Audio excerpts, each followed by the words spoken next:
కవితను BRS party suspend చేసింది. తక్షణం కవితను పార్టీ నుంచి సస్పెండ్ చేసినట్టు పార్టీ ప్రకటించింది. మరోవైపు కవిత ఎటువంటి నిర్ణయం తీసుకోబోతున్నారు అన్న దానిపై సస్పెన్స్ అయితే నెలకొంది.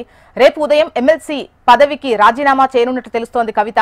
ఆ తర్వాత కార్యాచరణ ప్రణాళికను వెల్లడించనున్నారు. కాళేశ్వరం నివేదికపై అసెంబ్లీలో చర్చ, సిబిఐ ఎంక్వైరీకి ఆదేశించిన నేపథ్యంలో కవిత వ్యాఖ్యలు బీఆర్ఎస్ పార్టీలో ప్రకంపనలు సృష్టించాయని చెప్పొచ్చు. కవిత వ్యవహారంపై ఎర్రవల్లి ఫామ్ హౌస్ లోనూ చర్చకొచ్చినట్టు తెలుస్తోంది. దీంతో ఇవాళ పార్టీ నుంచి సస్పెండ్ చేయడం అయితే చర్చనీయాంశమైంది.